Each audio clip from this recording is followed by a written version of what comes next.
Good morning. Welcome to Thursday's Early Morning Intuitive Guidance. I'm Dr. Bonnie Nussbaum, here with some words of wisdom to start your day off well and give you something to think about and feel about. And my eyes are driving me nuts because I had my window open just a crack last night and the Canada wildfires are making a lot of smoke here. So if I look like I have had a drug-addled evening, that's not the case. Just smoke. So we'll give it a minute here for people to jump on and find me. Hope you're off to a good start on your Thursday. Let's start with what we always do, some tapping and some breathing. And the breathing stuff, to me, has taken on even greater meaning because I was doing another deep dive into the polyvagal stuff. So for those of you who aren't familiar, you have a vagus nerve, which is the largest nerve in your body, which really is a master conductor of many of the things going on in your body and can be reprogrammed in a way to support your better health, especially gut stuff and brain function, etc. So if you're interested, just look up vagus nerve, V-A-G-U-S. Good morning, Nancy. Welcome, welcome. I was wondering if someone was going to find me pretty soon here. Glad you are here. Welcome. And our card for today is, yet again, another one of those reminders to me, for sure. Don't take yourself so seriously. Don't take life so seriously. Need to have some lightheartedness. And once we get some people on here, hopefully I'll remember to share it, but there's a story that kind of makes that point from yesterday. So, but let's do some tapping and let's do some breath. In through the nose, out through the mouth. Good morning, Gwen. And make those exhales longer than the inhales. In through the nose, out through the mouth. One more. In through the nose, out through the mouth. And hopefully even just that little bit kind of wakes everything up and gets you feeling a little more engaged and grounded. So our card deck today is Denise Lynn's The Sacred Forest, which I just love that picture. I like spending time thinking about being on that doorstep and getting to go down into that tree, to wherever, right? To the underworld, whatever. Middle Earth, I don't know, wherever it takes me. So the card itself is, oh, it looks like someone else has popped on. Good morning, good morning. Not sure who else is here, but we have Hummingbird Spirit, Joy. Joy. And I want you to imagine in your mind right now the sound that the hummingbird makes. That buzz or hum. Good morning, Mel. Welcome, welcome, welcome. We have Hummingbird Spirit today, Joy. I also find that it is amazing that even from here going north, you can still find hummingbirds. Good morning, Cheryl. Welcome, welcome, welcome. So I have to remember, I have a Cheryl story to share. Different Cheryl than this Cheryl, but I have a Cheryl story to share, and I want to do that after I read today's card. So another nice deep breath in. And out. Good morning, Abigail. Welcome, welcome, welcome. Now everybody's starting to roll in. Good morning, Joe Neal. Was wondering where everybody was lurking. So glad you're all here and glad we get to hear about Hummingbird Spirit. Joy. In the sacred forest, hummingbirds have incredibly beautiful auras. A shimmering, sparkling frequency surrounds them. With every flower they dip into, the colors of their aura and the frequency of their energy shifts. Each one hovers directly before you without fear, flashing in iridescent colors in the sun. The vibration of their wings sounds like a universal Om. Good morning, Catherine. Haven't seen you in a while. Glad you're back. I loved that sentence. I love that sentence, that the hummingbird's wings are making the universal sound of Om. Think about that. Isn't that cool? The hummingbirds are sending that message over and over and over all day long as they're going about their business. I love that. I think that's my favorite line from this whole reading. Open your heart to celebration and fun. Who told you that you need to suffer to grow? Let's see, organized religion, German parents. Maybe we don't need to suffer, at least not as much as we think we do, thus creating our own suffering. Maybe joy is a piece of it. And if you look at the enlightened beings who have walked this earth, were not many of them joyful? Just saying. Maybe they know something we don't know. Good morning, Bobby. Welcome, welcome. We have hummingbird spirit joy. And I have to talk to you. I know I get an opportunity tomorrow because I got something cool to share too. All right, so here we go. Your soul expands in leaps and bounds through following your bliss and expressing your love. Embrace life, yourself, and others in this moment. Breath. Let it go. If you've been, I love this next line too. This next line's almost as good as the vibration of the hummingbird wings sound like the universal Om. That's my favorite line. But this one is probably my second favorite line out of this whole reading. If you've been waiting until circumstances are different before you allow yourself to experience joy, you may have a long wait. It's one of those chicken and egg things. Am I joyful because I'm experiencing the good in life? Or am I experiencing the good in life because I've been joyful? I'm going to vote it's the second one. Life is always changing. If you don't follow your bliss now, when will you?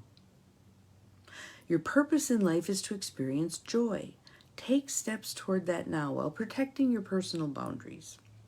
You don't need to do everything all at once, but you do need to start. What are you willing to do? And so Rebecca Campbell was talking about that in terms of, like, what does your soul want you to know? And what's a tiny, tiny step you can take in that direction? Your purpose in life is to experience joy.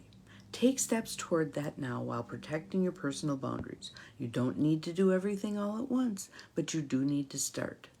Happiness spreads to others like wildfire and can help heal the world. You know those people, right? They walk into a room and they aren't even doing anything, but their energy is just like, they're here. Be that person. Be that person. I think many of us are that person, but yes.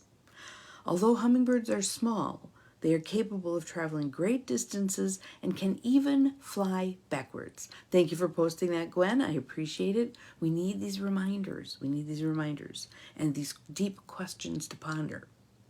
Their presence is a reminder that life is not just about reaching the destination. It's about the joy of the journey.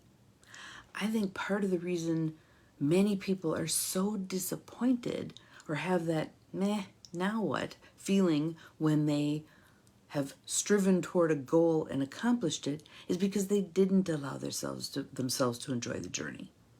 When we allow ourselves to enjoy the journey, I think when we reach the destination, we're in a far better position to go, that was lovely. Let me review this path that I walked to get here with joy. And now I can move on to the next thing. It has less of that feeling to it. All right. Hummingbirds visit an average of 1,000 flowers a day. Good morning, Carolyn. Welcome, welcome, welcome. Can you imagine that? 1,000 flowers a day. Because they expend tremendous amounts of energy, it's necessary to have periodic times of rest. Humans? Yep. Follow their example and remember to replenish yourself. The spirit of the hummingbird says, replenish yourself. True happiness comes from following the dictates of your soul. Life is change. Be open to change and look for joy in the moment. Find your boundaries and stand strong. Discover your joy. All is well. Isn't that lovely? Isn't that lovely? So I want to share a story with you because it kind of fits with this, all right?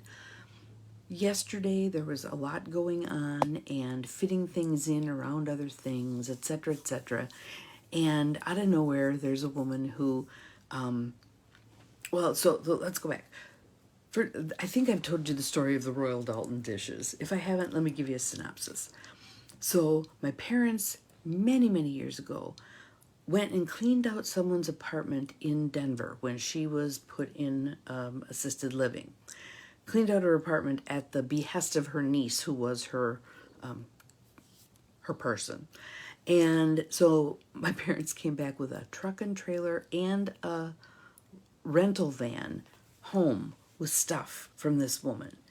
She was a hoarder, but she had fabulous stuff. So 4 or 5 boxes of this Royal Dalton dishes that had never been used. They were never out of their boxes, most of them. Just a pretty set of dishes, a very high quality set of dishes. Like an oval tray, I think the sticker was still $269, one tray. Yeah, so this is 5 boxes full of this stuff. So we finally made our way back in my bedroom to that point where these boxes were. Had no idea what were in there. We're opening it up and we're like, ooh, these are pretty. These are pretty. So we put them up for sale, and many of them have already gone. Well, yesterday, my sister delivered 3 boxes. They're packed differently now, to a woman who owns a shop in Green Bay. So that was like $310 worth of stuff.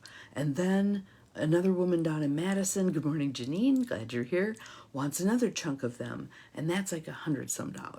And then last night, I mean, we're getting pretty tired here because we've been doing all this stuff, right? Running around. And someone contacted me and said she'd like to come last night.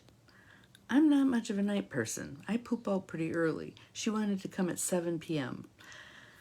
And so I'm reluctant, and I say to my sister, do we want to go do this? And she's like, sure. And so we tootle over there, and then she texts and says she's going to be later. Joy. So we've moved all of our childhood bedroom sets over there. It's this 1960s white French provincial furniture. So all of our pieces are over there now and marked to have them go to their next kids. But so we're doing that, filling time, waiting for her to show up for the dishes. So she comes in and we show her the dishes. But usually when someone comes there, I show them all the other stuff. Well, by the time she was done, she had, I don't know, maybe $100 worth of the dishes. She had spent $369 on all this stuff. And it was so much fun watching her and helping her. She's like, ooh, this is pretty, and ooh, that's pretty. And she was so excited about stuff, and she was piling tables full of stuff.